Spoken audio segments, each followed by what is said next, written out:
Hello and welcome to the Next Level Racing Sim Racers Asia iRacing GT3 series here on Apex Racing TV. My name is Sam Fitzpatrick, alongside me is Dane Baird. Jessica Ball also joins us along with Marco Barbanet operating the cameras. We're here for Meeting 5, our third broadcast of the season of this championship.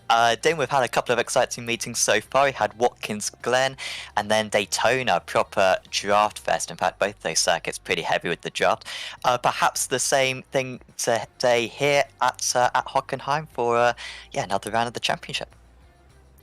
Yeah, there's quite a few opportunities to get some good drafting action. Of course, down the I want to say straight, but it's actually parabolica. The long left-hander in towards the hairpin. Definitely need to get some drafting done down there. Turn 1 is pretty quick, so you can also do a bit of drafting up to turn 1 and also out of turn 1 in towards turn 2. A good overtaking spot there as well. Track is very wide. It's one of the wider circuits on iRacing actually, so it really promotes overtaking. Other than this final sector, which is obviously quite narrow, but most of the circuit very wide. And should see a great race here today as we see someone sending it into the barriers. Absolutely. Just very happy to have you in the commentary box with us, of course. I think, whilst this is, a Grand Prix circuit, it's almost ideal for the GT3 cars. I think it really does fit well, like Dane was saying. It's fairly wide, this circuit, but I think this is almost purpose-built for these GT3 cars. Yeah, I'm almost certain it definitely is. It's changed layouts quite a long time since its inception, really. But, there's always going to be battles in the first few laps, or pretty much the whole entire race too. And I have to say, if people don't make mistakes, then they're definitely going to be rewarded here in this round as well. It's pretty cloudy at the moment, but I expect to see a lot of action going pretty much for every bit of the circuit. So do watch out. And qualifying has just finished, actually. So I can't wait for the race to get going. Yeah, I think it isn't a full formation lap around this circuit. We've just got the stadium section. This is very new. This is my first commentary, at least, on this circuit. Of course, I only joined the service about a month ago. But yeah, short formation sector then. So it's Seiche Natha Kunjon at the top of the standings. He was absolutely terrific last time out at Daytona, probably the favourite here. Takes pole position by 1,000 of a second ahead of Nicholas Bernat. Then it's Dongju Kim in third place, Patricia Hongsuet in fourth, Kevin Huang in fifth, and Bradley Ritu top of the Australian drivers in sixth. Then it's Tai Kim, Sebastian Tixera, Timothy Jackson, Tianton Zhang, Thomas Ferry, Jayan Ang in 12th position. Then it's Cameron Stubber, Atsushi Kanata, Jay Hong Bang, Pirouette Toy, Simon Sanchez, Wei in Long, Ort Aaron Mitz, Mitchell Hoy, Sang Yung Lee, Zhou Huang, Kei Kai, King Kyong Ao in 24th, and it's just Narong Bunanong in the back of the order. It's only the third broadcast, and we do go through the names a fair bit, so apologies for the mispronunciation. Hopefully by the end of this season I'll be somewhat better, of course. The cold tires could cause problems here. I remember when we had the W Series like about a year ago or so, lots of carnage down at turn 6. If you have one driver who messes up the braking into that hairpin, it can be curtains for a lot of other drivers. Yeah, absolutely. I've seen that quite a bit in the official races in the VRS GT3 Sprint Series. Even up in the top splits, drivers misjudging their braking zone, trying to go for sent down the inside. It really does tighten up into the hairpin. It's nice and wide on entry, but on the exit, pretty narrow, at least in the beginning. So at the start of the race, it's very tempting to go 2-3 wide through there, but really you want to limit yourself to going 2 wide if necessary at the start of the race, because definitely a choke point and a scene for carnage that I think we might see a little bit of, because thinking back to round 1 at Watkins Glen, the choke point at the S's, we saw a bit of carnage there, and hopefully we don't see too much of that here today, but we're about to get going. Yeah, fingers crossed. The pace car's in. Nathan Kunjon puts his foot down. We are away racing here at Hockenheim. Lap 1 beginning right now for 40 minutes of action coming up. Great start for Kim to get past Bernard straight away. A superb launch for him. So just navigate turn 1 for the first time. Few drivers running wide, but on the most part they're keeping it within track limits. Kim having to go defensive now, and this is really allowing the pole sitter to pull away from the rest of the order. Very few changes for the back. But we start the long parabolica corner now, Jess, and we see if Bernard can try to get this position back. Yeah, it looks like the Audi was looking quite strong there at the start of the session as well. Already pulled away from the second place driver. We can see a lot of drivers already making moves into the hairpin too. We did say it was a common move to make overtakes, and I'm quite surprised that not anybody's gone off yet. I'm guessing they've learned their mistakes from the qualifying session. Of course, they've been warming their tyres up during the formation lap. But yeah, P3 at the moment, looking to size up on a move, but it doesn't look like he's going to go for a move yet. I think he's just playing the patient game at the moment. It is a 40-minute race after all, so you don't want to ruin your race in lap 1. So just keeping it steady for now. Yeah, just dropping back slightly and allowing him a bit of space, but yeah, certainly going to have a good chance at coming back. As you see the headlights really illuminating this circuit. I think it's sunset weather we're already in, and so it's going to be pretty dark based on what we had at Watkins Glen for round 1 of the championship. And yeah, the front 3 drivers already fairly spread out. Good start for Ferry, he's up a place. Jae-Yong Bang as well, up 2 places. Stubber down to, but a remarkable lack of change so far as the drivers start to get into a bit of a rhythm. Really using all of the curbs right there. I mean, from what your experience so far around this circuit, Dan, I mean, are the off tracks too bad? I mean, they seem pretty good and seem a bit more lenient than what I expected when this game came to the service. So you know, is the one it's going to be a problem? Is the incident limit going to be a problem for these guys? I don't think so. The only place where you can really pick up a bit of track limits warnings is into turn 1. You can run really wide, but if you take the mick out of the track limits at turn 1, you will get a slowdown penalty. But the 1X is quite far out into the green painted tarmac on the outside. But the track limits here are actually really good. I spoke to Will Tregertha when the track first came out, obviously a real-world GT driver in many different GT disciplines, and he was saying that the track limits are exactly the same as they are in real life, as we see 2 drivers hard into the wall, into each other, as they try to go through the kink in towards the Mercedes-Benz arena. Yeah, that was Kai and Hui there, and also Stubber. He already had a bit of a poor start, did Stubber. It's got a whole lot worse for him right there, spinning the car and getting back on his way. So all of a sudden, after a very clean lap 1, it's starting to get a bit messy this second lap. And well, what did you think of that one there, Jess? It seemed like the 917 maybe just turned in slightly. I'm not quite sure. Yeah, it looks like he turned. It looked like he was on the curb a little bit, but looking back at it, he actually spun by himself, and quite a lot of people tried to avoid that, and they just couldn't. And unfortunately, you just get unlucky with this type of situation. This is how you handle it for the rest of the race. So he's going to have a long rest of the race, but he can't give up. That's the most important thing with these cars, of course, since it's quite a short race, and has plenty of positions to gain back, as well as we got someone already in the pit lane as well. So he's not had the best of starts. So we're already having P6 going for a move there.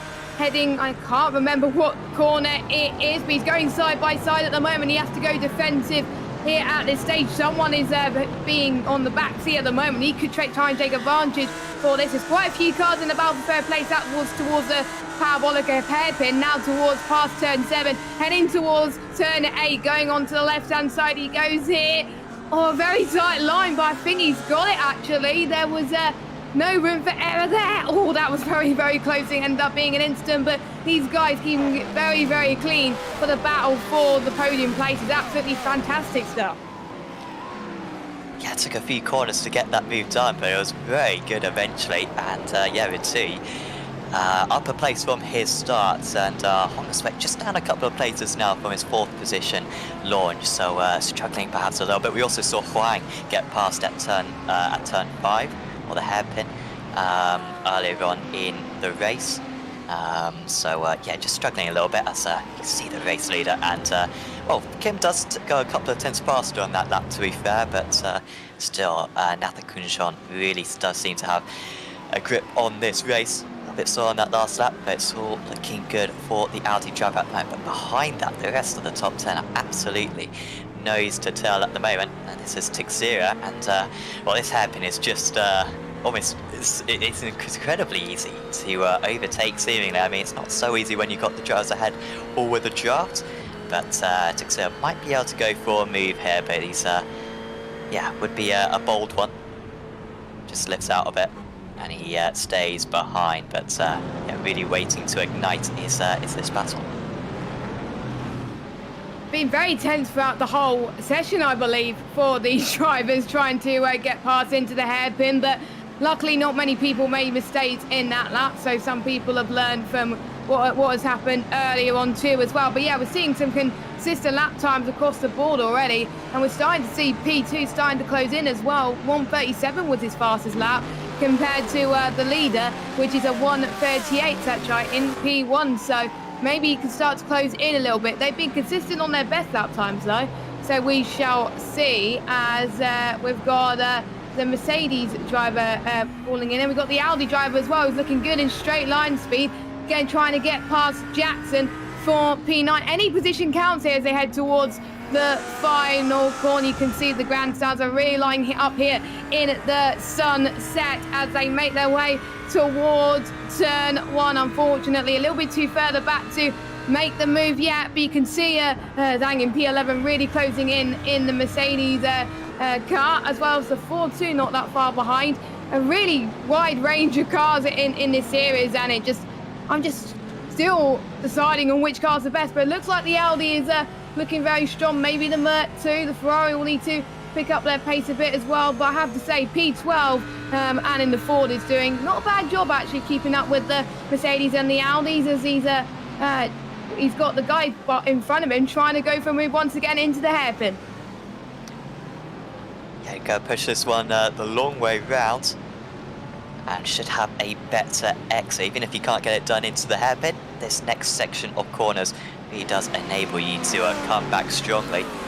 We might see a similar move to what we saw Ritu managed to pull off when he moved up into 5th place earlier on, but now there's contact between the two of them. That was kind of a semi-defensive move there from Ferry, but it turned into an aggressive move. And Jackson also running wide there. It's Zhang, the big gainer, moves up into 9th position. And quite a few other drivers have picked up some positions as well. Focusing on Anne, and I think Marco Barbanera is pretty happy that there is at least one Ford in the field. The Ford, probably the least popular of the GT3 cars. And yeah, it's getting some representation out there on the verge of the top 10, and Jackson running a bit deep into the final couple of corners might allow him to try and make a move, but the exit not quite there for him. But heading down into the Parabolica might be a place if he can just hold on to this very small gap of 0.3 of a second that he's got right now to the Ferrari in front, using all the curb on the exit of turn number 1.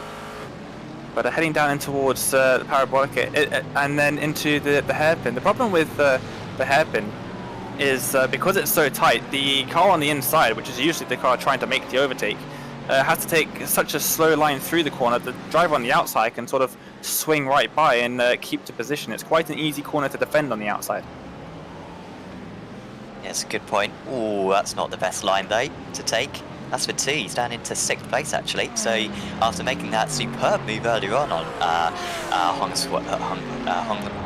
Hongsawet earlier on, he's made a bit of a mistake there, and they're back the same way that they were a few laps ago. Stubber up to that spin, remember, just before the stadium section. He's up into 20th position. He's got a long way to come back. Mandatory pit stop, by the way, for these drivers.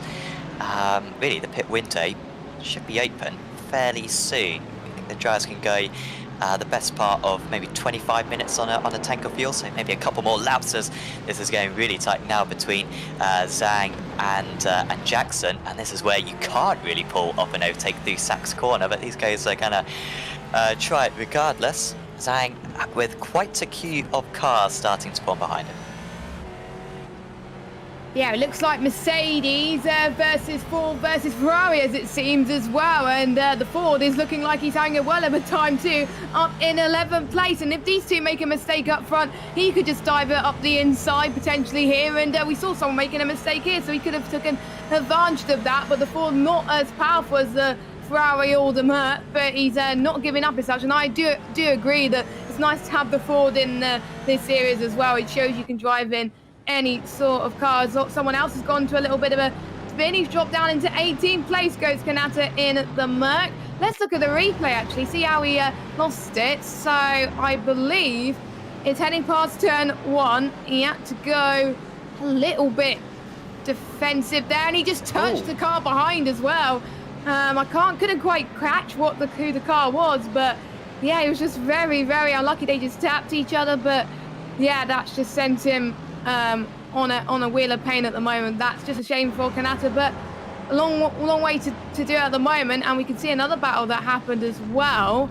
Oh, from his angle, yeah, that was Toei actually that was also involved in that. So yeah, that explains that. And very, very unlucky as we see another move happening here, or as they go really, really defensive. There's also someone making a mistake here too. They got to keep it clean. It's 11 minutes already gone on this session. You don't want to make any more mistakes, but looks like they're doing okay so far. These guys have been battling throughout the whole race so far, and they just haven't put in a foot wrong, as someone else has gone a little bit off as well. But yeah, these guys have definitely got to keep an eye on track limits, because if they accrue too many instant points in this session, then they're going to be in a lot of trouble. But yeah, unfortunate with the instance earlier on, but having a nice battle up front. Gap is around about 3.3 seconds, and it could get very, very spicy. But the Audi is definitely leading the way at the moment. He's a lot faster compared to Kim in the Ferrari on lap 7 there. So great to see that. Just eking out the gap ever so slightly. This is frustrating for Kim, even on his absolute best laps. He's struggling to make much of an indent into Nathan Kunjon, who hasn't made many mistakes so far this season either, so going to be particularly tricky to catch up. As Jackson, I think, just lost out a couple of places on that lap. I think he was at the front of this train, but now he's now third in line, and Tixera and Anne, such a gap now forming, 5 seconds between the two of them. And these guys could be costing each other quite a bit of time.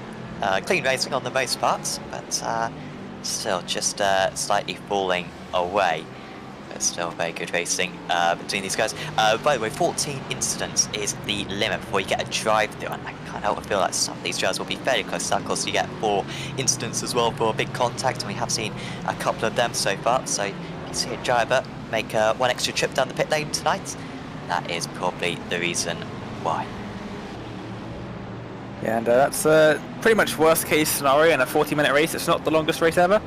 In the big endurance events, might not be as much of a big deal, but definitely a 40-minute race, you're going to lose quite a bit of time by making your way down the pit lane, as we're going to see Kim defending from the Ferrari just behind, not taking the inside line. Probably could have, but that's put them under pressure a little bit in that 777 machine. But heading now through Parabolica, and the Ferrari not quite close enough to make a lunge down into the hairpin, I don't think, this time by, but definitely keeping up, and could be a battle that we see in the future.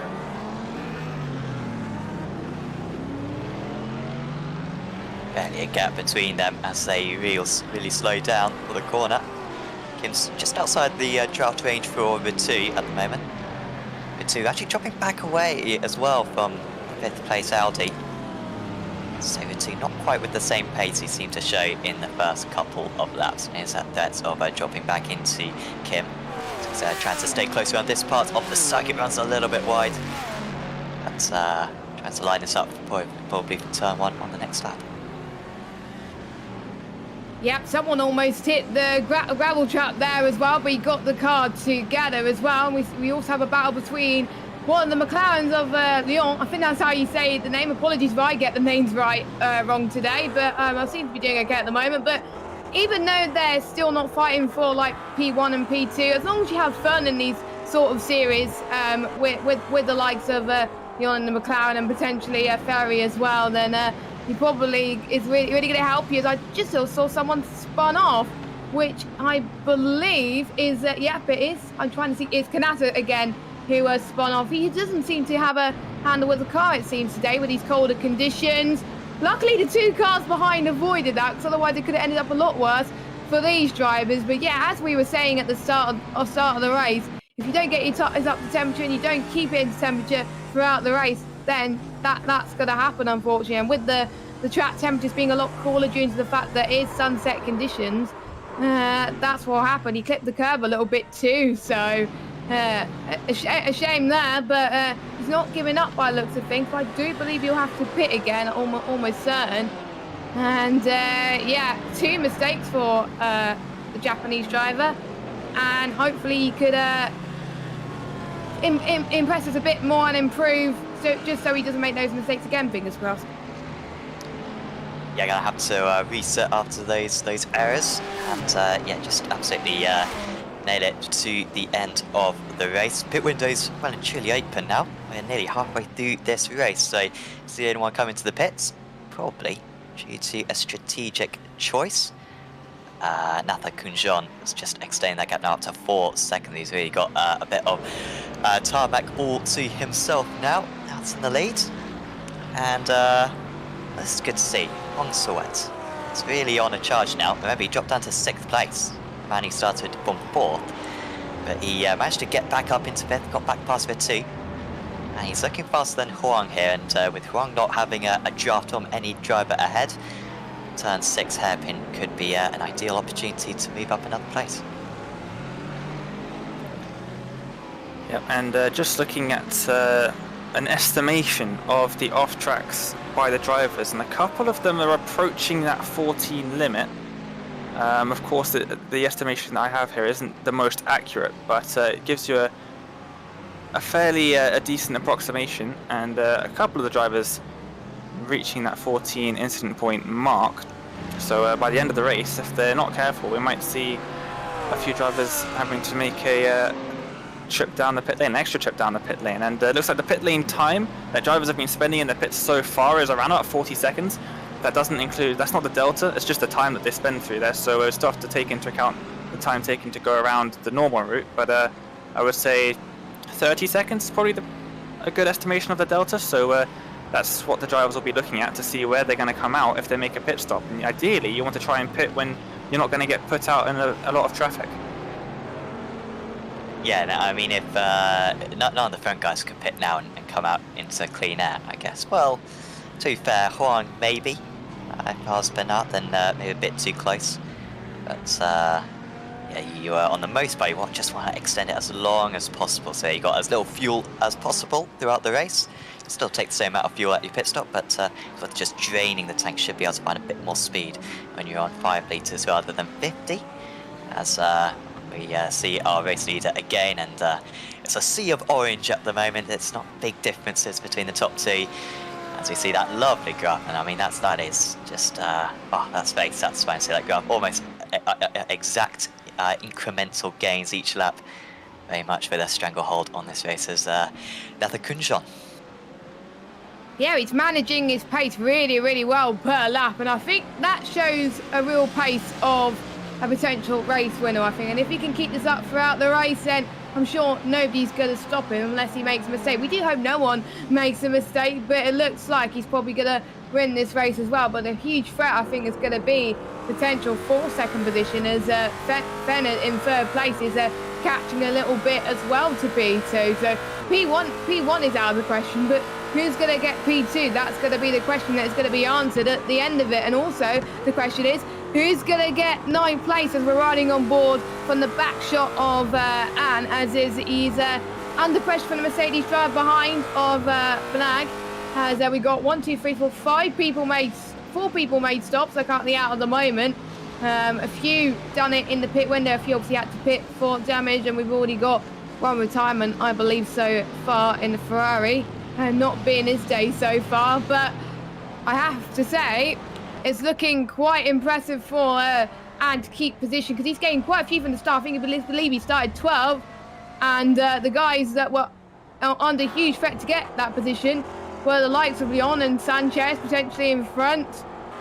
And look at the McLaren, he's getting some good straight line speed heading towards turn 1, but he almost exceeded track limits there heading towards turn 1, but he's looking like he's got the car under control there, eating a little bit of time into the Ferrari there as well. 1:39.3 was both of their lap times, but obviously Leon being a slightly faster than the Ferrari in front of them. So I think he's going to eye up for a move, I think, in the next couple of corners, maybe heading towards the Parabolica and into the hairpin potentially. Yeah, if he wants to send it, he could do it if he wants. Well, it would be bold from this far back. And yeah, just waiting his time. It does look a little bit faster right now, does Leon, so he should have time to gain. By the way, of course, the title sponsor for this series is Next Level Racing, of course. Next Level Racing are providing an F-GT rig to the overall series champion, which is quite a prize. So big thanks to Next Level Racing, and they're also providing a GT-Lite rig as well to a random participant. So as long as you take part in the championship, you could be in line for a GT-Lite rig. So do check out Next Level Racing. Of course, we've got some absolutely awesome products. If you're looking to upgrade your sim racing wear, then certainly Next Level Racing is where you need to go. And big thanks to them for once again sponsoring this championship. As we see Kim Ferrari running in second place. Yeah, they've done a great job with sponsoring the series. A couple of other organisations helping out Sim Racers Asia, which has been going for 10 years now, which is quite impressive. And yeah, brilliant leagues over at the Sim Racers Asia, and I use a couple of Next Level Racing products for my own rig, so they're definitely worth checking out. But yeah, the leader of the race, he's pulling a nice gap, isn't he? And it looks like Kim's starting to pull away from Fernat as well, slightly, and a couple of seconds is the gap there, but Fernat's still very much close enough in that Mercedes to be putting Kim under a little bit of pressure, because you know, if you're that Ferrari driver, and if you make the slightest of mistakes, you're going to have that car right on the back of you.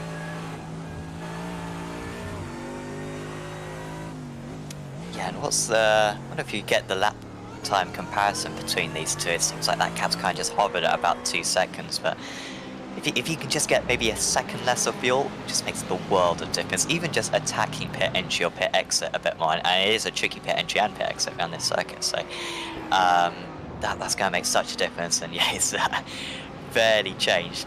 Was decreasing, slightly increased on that last lap, but yeah, really very small differences, as Kim is the first front runner to come into the pits. He's had enough of being in traffic, and he wants to get a bit of clean air, and so he's making his pit stop early.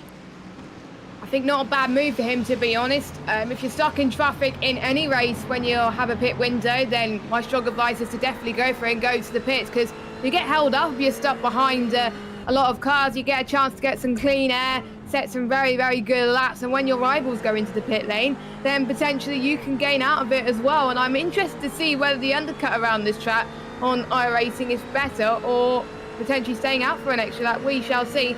More people going to the pits as well. We've got Animate in the BMW also coming out of the pit lane, serving his mandatory stop as well.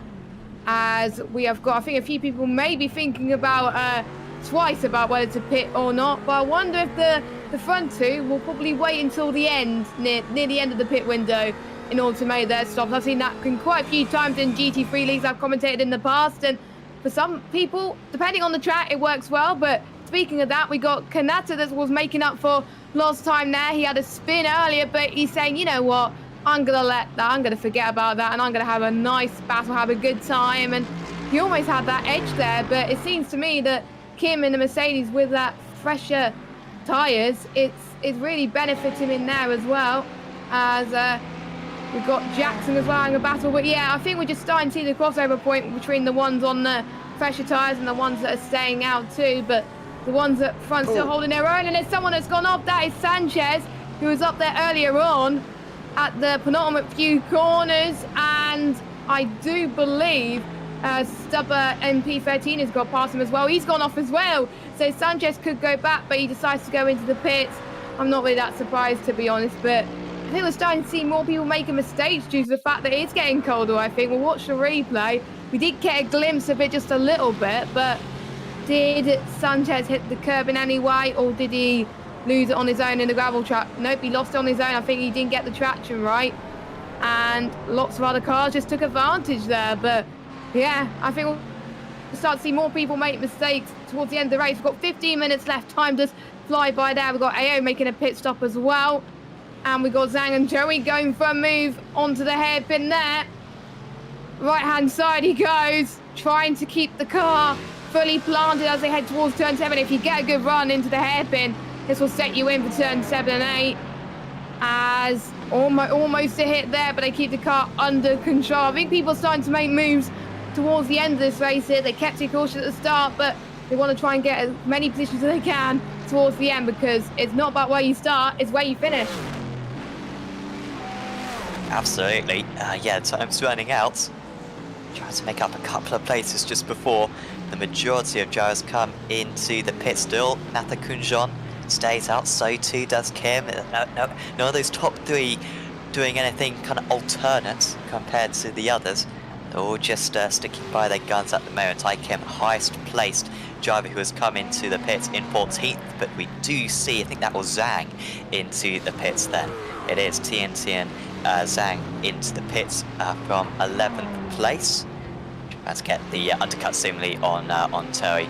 Maybe feeling like that attempted move on the last lap was enough, and wants to get some clean air instead. Stubber as well, really saying some good times actually. Stubber, if it weren't for that spin earlier on, could have been in for a decent top 10 finish right now. But still recovering well, and yeah, Kanata also into the pit. So Ty Kim now up into 13th. Kim starts out, by the way, 38.7, a little bit slower than the drivers he was racing around at the moment. So at the moment, that undercut from Kim not quite working out, but there's still a bit of time for it. Yeah, and of course the leaders might be making their way towards some traffic. As you can see, there he is in the Audi, and he's got a Lamborghini just in front, but not too much traffic at all, as they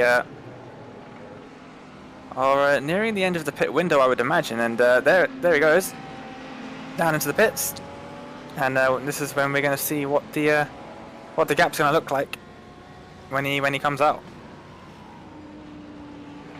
Just see Kim now going onto the grass as he came into the pits, absolutely leaving nothing on the edge there. So Hong So-Wet stays out. Remember, he was kind of in the draft of, I think it was Huang, for most of that stint, so he's been able to save a bit of fuel, and now he needs to put in the lap for his life to try to jump Huang if he possibly can. So he now leads a lap, but yeah, you're absolutely right, Dane. Pit window coming to an end. The fuel absolutely being stretched as far as possible. Kim still in second place, seemingly. So at the moment, no changes. Everyone kind of around that 11-second stationary time. Yeah, it looks like it at the moment. And yeah, I think most people were going into the pits at the last minute as well. Seems to help quite a bit of people as well. But yeah, I think Kim's up into 8th place and one in the Mercedes as well. That's may not benefit from the undercut hugely, but the ones at the front, they try to keep conservative. Then they decided it was time to pit, and it worked wonders for them, as we're starting to see and trying to get another move on Jackson in P9. These two have been battling for the whole race so far, and I wonder who is going to be the best in terms of pace. I'm just looking at the last lap times as well. You can tell when these guys have been in the pit lane as well. So I wonder if Jackson's going to hold his own here against the Ford driver, or is he going to be forced to concede a position as they get past into the hairpin as well. And I think strategy could be the deciding factor on who gets the positions for some of these drivers and who does not. As we're seeing another driver heading into the pit lane, that's Hon Sweat, who is in the pit lane. And it's getting quite darker as well. People using their headlights, so the braking zones I think are going to be extremely trickier compared to the start of the race as well, and getting more colder as we speak too. So the drivers have got to be on their A game, and that puts the race leader, who has been our race leader since the start of the race, back into the lead on track. He was the net race leader before Hong Sweat actually went into the pits, but he's now actually the on-track race leader as well. Oh, this could work out well for Hong Sweat. No, is he going to be able to stay in 4th position? Oh, he's just lost out. He did really well on that lap. He's closed the gap, but just behind Huang still. But it's closer now. His pit stop there was 10.7, so he gained 1.5 seconds on Minardi, and he also gained about a second on Huang, so nearly enough there from Hong Sweat, but he was just a bit short, but at least he's now in range for an overtake perhaps.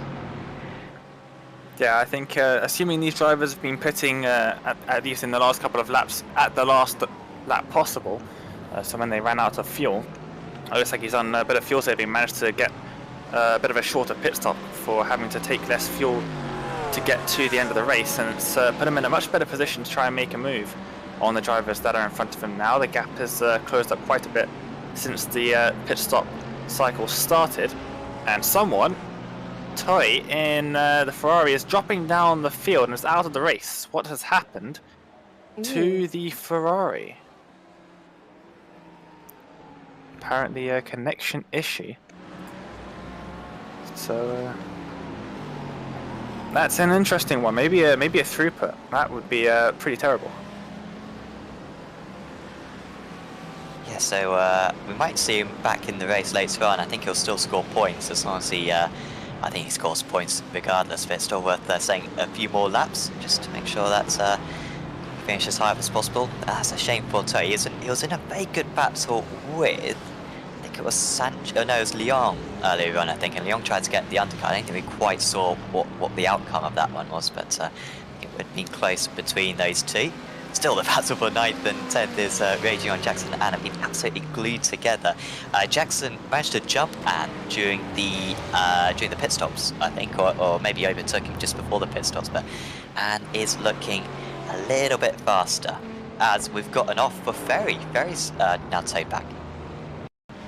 Yeah, what happened to him there? So it looked like, I'm just trying to see, it wasn't a connection issue for Ferry from Cybermoney Racing Team. Oh no, he just went into the gravel and he couldn't get the car back on the road, and that was a huge shunt there, and there was no way that it was going to be repaired in time for the race finish, unfortunately, with not so long left to go. If it was at the start of the race, maybe he would have got the car repaired in time, but unfortunately, since it's around about the 7-minute mark, he just had to call his race to a close early, which is a shame when you've been practicing for so long around this track, but that's what it is, as it allows people to get back in this race, like Kanata, for example, who's had troubles, and he's still having a lot of fun out there as well. So, you know, if you're just staying in this race, then you could still get a decent result out of it with your rivals now out of it. So, yeah, don't give up at this point,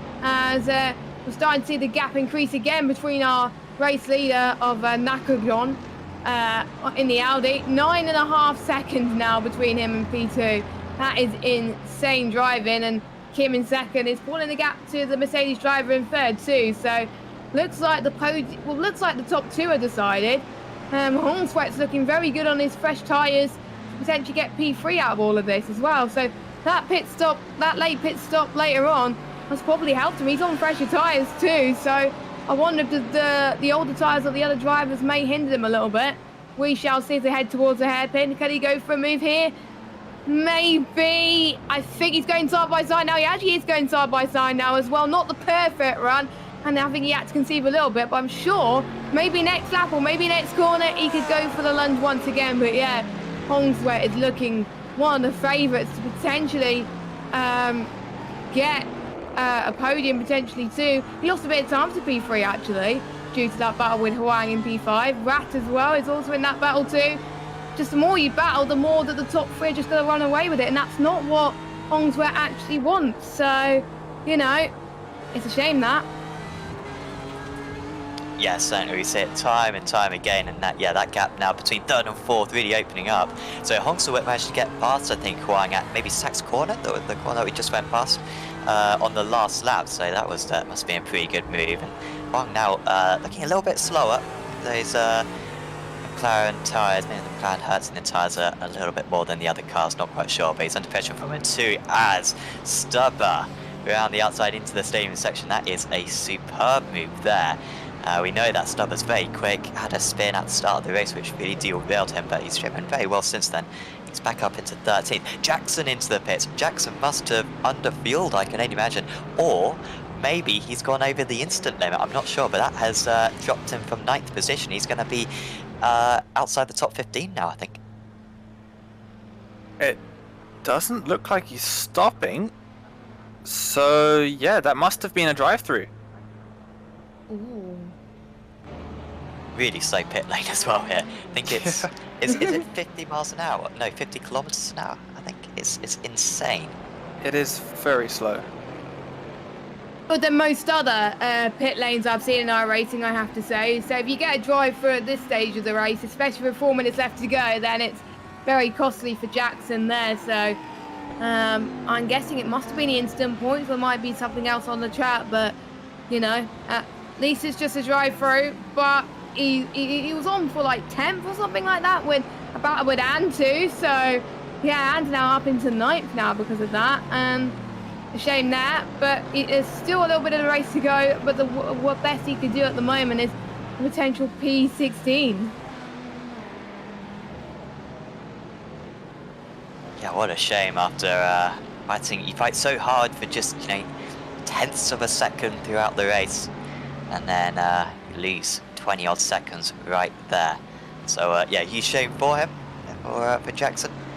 Hongsu just opening up that gap slightly to Huang, who's managed to kind of repel the attack from it too. I mean, these guys have been ever so close, and just a reminder on what this series, what the driving ability of this series, I mean, it's really open to all range of cars. Of course, the GT3, very accessible car, very high participation car. So you see quite a change in terms of the order. But these guys, in kind of second down to 8th, top dress. It's just Nathan Kunshon, absolutely, you know, probably pro level driver. But these guys are not too slow themselves, as you've probably seen the train stand so far being very good. As we see a replay for Kim from second place. I wonder if he's just had a slight issue off the circuit here. No, looks okay. So he didn't. It's a Just ghost the apex. incident.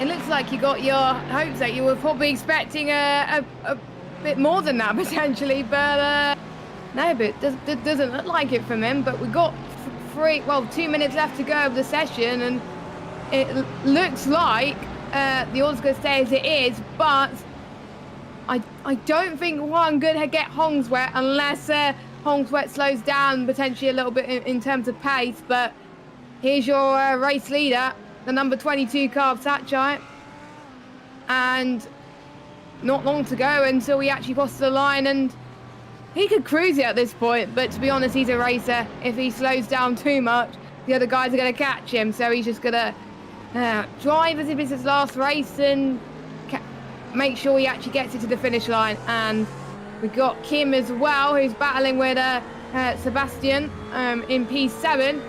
And I wonder who's going to get better straight line speed, and is it going to be the Ferrari or is it going to be the BMW? Not long to go to make this move. Some people may have been leaving it a little bit too late to get the job done, but better late than never. She get points at the end of the race, not at the start, as I think it will be too little too late for the Ferrari driver, but there's still the final sector to go in order for Titzer to get the job done, but there's still time. I know he can do it. It looks like it's the most likely move out of the top 10, and if he doesn't get it done, then Tai Kim, he went for the undercut, remember, didn't really work out for Kim, and he has had a frustrating evening did start in 7th place, but lost that pretty early on. Since he's just been all over the back of the others, he runs wide. Maybe a sign of his frustration there. White flag coming out for the race here, so just one more lap for these drivers to navigate, and Kim just dropping back the scruffy stadium section right there. Not really any battles going on further down the order. You know, there's Aaron Mitz and Jackson who are fairly close. Maybe Jackson might recover one place there, but I think with 2 versus Tixera, probably the most likely move to occur down into turn 6. Yeah, turn 6 is definitely going to be the place to have your eyes on. Oh no, the Ford, the only Ford on the grid. Jahan An in down now to 11th, was running up nicely, up in the top 10, firmly in the top 10. This is into the final section. Oh, just lost the rear under braking, under turning. From and we were following through the whole race. He was looking so confident with the 4 car as well, and yeah, unfortunately, chances of actually getting a top 10 has unfortunately come to an end for him, for the Ford driver, but there's still plenty of races to go in this series. Maybe he can potentially get another top 10 finish very, very soon, but that puts the Mercedes driver up in the top 10. Meanwhile, we got Hong Sweat and Wang still going at it on the final lap, and every position counts, but meanwhile, our race leader's got a few more corners to go before he crosses the line to finish the race. Yeah, it's been a superb move, a superb drive from Seisha Natakunjan, who wins here at Hockenheim. It might be his first race win of the season, but it was sure waiting a while for him. He's absolutely dominated here at Hockenheim. Hong Sweat just dropping back in the closing stages. He runs wide at the penultimate corner. He will have just enough to beat Huang right at the end, but Huang really tried to bring that position back. A brilliant battle between those drivers. Bernard was fairly comfortable, and also the two managing to keep back Tixera and Kim in the closing stages.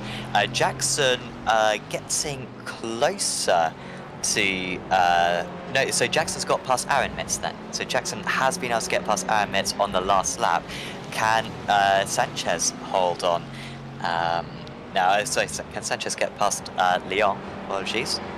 That's not going to happen. The McLaren driver finishing in 13th place. Keeping it very clean there was Leon. Went for the undercut as well, but one of the earliest drivers to come into the pits. It all seemed to work well for him. Jackson kicking himself for picking up that drive-through penalty. Seemingly the only drive-through penalty we saw for any of the drivers. And yeah, there is our race winner.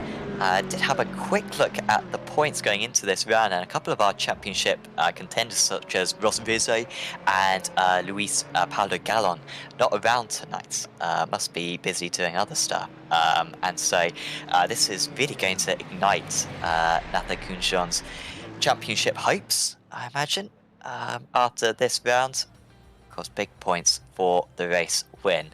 And really has established himself as perhaps the favourite for the championship going forwards, as he takes a little bit of the shortcuts, the stadium section there. And I think we can go through the final order, and prepare yourself because I'm going to try to go through these names again. So yeah, close your eyes, close your ears. Sorry. So Seisha Nathakunjan winning out then in the car number 22. Dong Jui Kim in second place. There's Nicholas Bernards in third. Pachara Hongsawet in fourth. There's Kevin Huang, Bradley Ritsu, Sebastian Tixera, Tai Kim, Jay Hong Bang, Tian Tian Zhang, Jay Han and Cameron Stubber, Wei In Long, Simon Sanchez, Timothy Jackson, out Aaron Mitz, Atsushi Kanata, Narun Boon Sanong, who gained quite a few places actually, so good job there from the 23. Then there's Sang Yung Lee, Kin Kyung Ao, Parawat Toi, Thomas Ferry, Mitchell Hoy, Joey Huang, and Kei Kai in 25th place. Slightly better that time, but apologies once again. We hopefully will have some interviews with drivers. At the moment, no one coming for a chat with us, so if you're a driver quickly watching the stream, or maybe if you're watching back, come have a chat with us. Wherever you finished, we like to hear about what happened in your race. It gives us a little bit more of an insight as well about the series. So come join the Apex Racing TV Discord and pop in the interview waiting area. But Dana, I mean, I don't know about you, but this was my first ever broadcast race at Hockenheim, and I'm not a massive fan to drive this circuit. It's pretty good. I've actually fairly enjoyed it, particularly the stadium section is very fun. But it's a brilliant race circuit, isn't it? I mean, that turn 6 really does enable you to overtake, and really from turn 2 all the way to about turn 8, it's really anyone's game. You can really pull off some nice moves around that section. Yeah, definitely. It's probably one of my favorite circuits to drive on the sim at the moment. It's mostly because of the track limits. You drive the track how you would drive it in the real world. You can see the drivers extending over the curbs and over the painted green tarmac on the outside of the corners as well, and some of the AstroTurf too. You can really drive it how you would think and how the track is meant to be driven even. There's my English for you. Brilliant. And Marco complaining in the production booth as well. And yeah, that's just brilliant. But yeah. Marco laughing at me now in the production booth. Yeah, Marco, go to the production booth, Marco. Anyway, as I was saying, it's driven how it's meant to be driven in the sim, and it's absolutely brilliant. And for most of the circuit, you can run side by side, even through some of the narrowest sections of the circuit. It's a lot of fun, and I've really enjoyed racing on it. I did a lot of racing in the GT4 car, in the Porsche GT4, in that GT4 series that was here throughout week 13. That was a lot of fun. I did win a couple of those races too, which was a little bonus. But yeah, it's a brilliant circuit, and hopefully we can get some more broadcasts on it because yeah, it's been great. Yeah, definitely. Marco's had an absolute mad tonight. He embarrassed me earlier on as well when I thought that was going to be an off track. So you won't be seeing him again next week. Jess, we're not broadcasting the next round of the championship, unfortunately. We'll be broadcasting round 7, but the next round for these drivers is going to be Nürburgring combined. I imagine because it's the 24 hours of Nürburgring coming up next week. I mean, in any cars that's tricky, but particularly these GT3 cars, the Nordschleife is a huge challenge for the guys.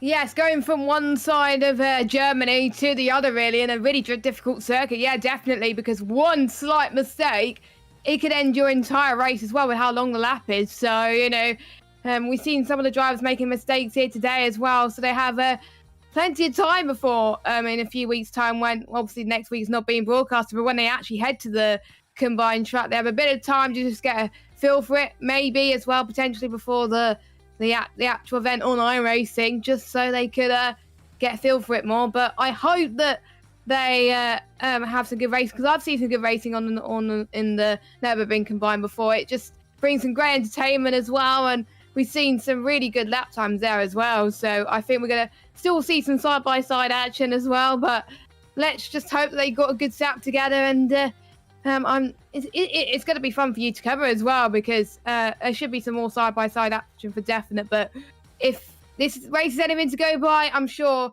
the guys watching Apex Racing TV in a few weeks' time are going to be in for a treat.